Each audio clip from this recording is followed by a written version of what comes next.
Un grand silence a enveloppé la prière du pape devant le Saint-Suaire exposé dans la cathédrale de Turin. Benoît XVI s'est recueilli longuement devant ce visage qui interroge l'homme sur la souffrance innocente. De nos jours, après avoir vécu les tragédies du siècle dernier, a dit le pape, l'humanité est devenue particulièrement sensible au mystère du Samedi Saint. Effacer Dieu fait partie de la spiritualité de l'homme contemporain dont le cœur connaît un vide toujours plus grand. Benoît XVI faisait allusion notamment aux 2 guerres mondiales, aux camps de concentration et aux goulags à Hiroshima et à Nagasaki. Mais à cette horreur, le pape a opposé un signe lumineux, celui de l'espérance qui ne connaît pas de frontières. Dieu fait homme est entré jusque dans la solitude extrême et absolue de l'homme, où n'arrive aucun rayon d'amour, où règne l'abandon total sans une seule parole de réconfort. Au royaume de la mort, la voix de Dieu a résonné. L'impensable s'est produit, à savoir, l'amour a pénétré les enfers. Dans la nuit extrême de la solitude humaine la plus absolue, nous pouvons entendre une voix qui nous appelle et trouver une main qui nous prend et nous conduit au dehors. L'être humain vit car il est aimé et peut aimer.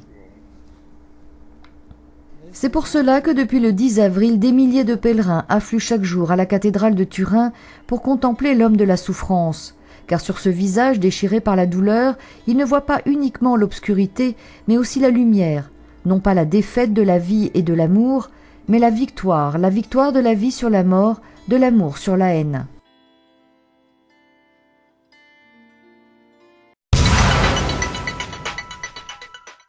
Ne vous sentez pas étranger à la destinée du monde, car vous êtes les pièces précieuses d'une très belle mosaïque que Dieu, comme un grand artiste, compose jour après jour, grâce aussi à votre contribution.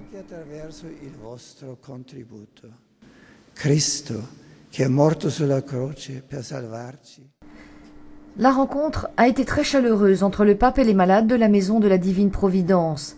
À Turin, Benoît XVI a voulu rencontrer ceux que la société a tendance à marginaliser, refusant de voir la souffrance humaine.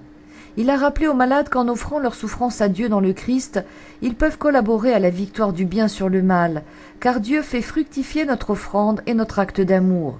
Dans un climat à la fois recueilli et joyeux pour la visite du successeur de Pierre, Benoît XVI a évoqué la vie et l'œuvre de Saint Giuseppe Cottolengo, qualifié de héros de la charité. Il avait compris, a dit le pape, que ceux qui endurent la souffrance et le refus ont tendance à s'isoler et à perdre leur confiance en la vie. C'est pourquoi, en prenant sur lui les souffrances de l'homme, Saint Cottolengo a voulu nouer des rapports spontanés d'amitié par la création de structures en mesure de favoriser une atmosphère familiale. Et son œuvre se poursuit aujourd'hui encore. Se la passione dell'uomo è stata assunta da Cristo nella sua passione.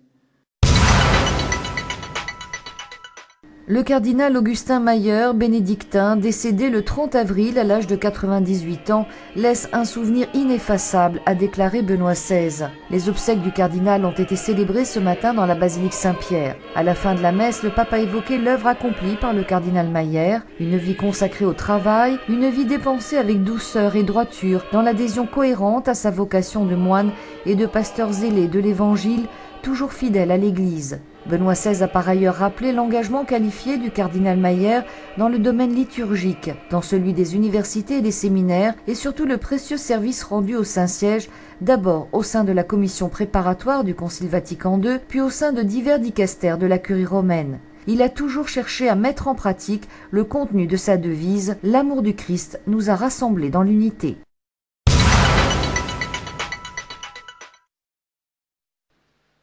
Après s'être recueilli devant le Saint-Suaire dimanche à Turin, Benoît XVI a rappelé aujourd'hui les tâches spécifiques des prêtres, enseigner, sanctifier et gouverner. S'adressant aux pèlerins rassemblés place Saint-Pierre pour assister à l'audience générale, le pape a souligné que nous vivons dans une société où d'un côté la foi semble s'affaiblir et de l'autre apparaît une recherche profonde de spiritualité. Sanctifier une personne, ajoutait Benoît XVI, c'est la mettre en contact avec Dieu qui est lumière, vérité et pur amour.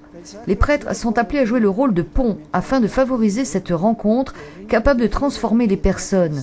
Le Christ, mort et ressuscité pour le salut du monde, poursuit aujourd'hui encore sa mission par la parole et les sacrements, les deux piliers fondamentaux du service sacerdotal. Le pape a invité les prêtres à suivre l'exemple du saint curé d'Ars, à être généreux et disponibles, à offrir aux fidèles les trésors de grâce que Dieu a mis entre leurs mains et dont ils ne sont pas les propriétaires, mais les gardiens et les administrateurs. Je voudrais, a conclu Benoît XVI, renouveler l'appel à retourner au confessionnal comme le lieu où est célébré le sacrement de la réconciliation, mais également comme un lieu à habiter plus souvent, afin que le fidèle puisse y trouver miséricorde, conseil et réconfort, se sentir aimé et compris de Dieu. Che secondo la tradizione sono essenzialmente tre: insegnare, santificare, governare. Comincio con un appello. Les travaux de la 8e conférence de suivi du traité de non-prolifération nucléaire se sont ouverts le 3 mai dernier à New York. La marche vers un désarmement nucléaire concerté et sûr est étroitement liée au plein respect d'engagements internationaux. La paix repose en effet sur la confiance et sur le respect des obligations prises, et pas uniquement sur l'équilibre des forces. Dans cet esprit, j'encourage les initiatives qui visent à un désarmement progressif et à la création de zones sans armes nucléaires, dans la perspective de leur élimination complète de la planète. J'exhorte enfin tous les participants à la réunion de New York à surmonter le poids de l'histoire et à tisser, avec patience, la trame politique et économique de la paix, afin d'aider le développement intégral de l'homme et de répondre aux aspirations authentiques des peuples. Per aiutare lo sviluppo umano integrale e l'autentica aspirazione dei popoli. Benoît XVI a reçu l'émir de l'État du Koweït, son Altesse Cheikh Sabah al-Hamad al-Jaber al-Sabah. Les entretiens cordiaux ont porté sur plusieurs sujets d'intérêt commun, notamment la promotion de la paix au Moyen-Orient et le dialogue interreligieux. Le pape et l'émir ont souligné la contribution positive que la minorité chrétienne apporte à la société koweïtienne et évoqué les besoins particuliers de cette minorité.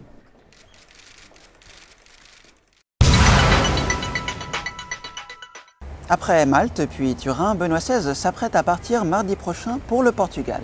C'est bien évidemment le pèlerinage que le pape effectuera au sanctuaire marial de Fatima le 13 mai qui constitue le cœur, l'essentiel de ce voyage de 4 jours, un voyage à suivre bien sûr sur KTO. Comme Paul VI en 1967 et comme Jean-Paul II venu à 3 reprises à Fatima, Benoît XVI a donc décidé d'articuler son voyage autour de cette date hautement symbolique.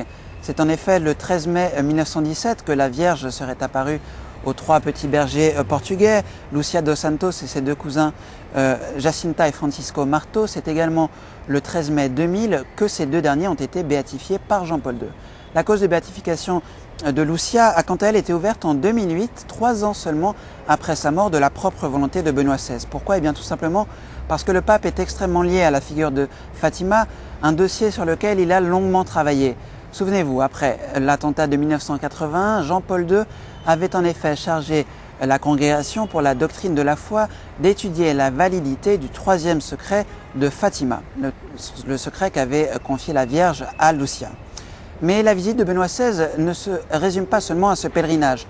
Comme l'expliquait le père Lombardi, le porte-parole du Vatican, il existe 3 autres dimensions à ce voyage qui correspondent à autant de rencontres, autant de types de rencontres que le pape effectuera avec le monde de la culture d'abord, et c'est maintenant une constante lors de ses voyages, mais aussi avec l'ensemble des évêques portugais et enfin avec des organisations de la pastorale sociale.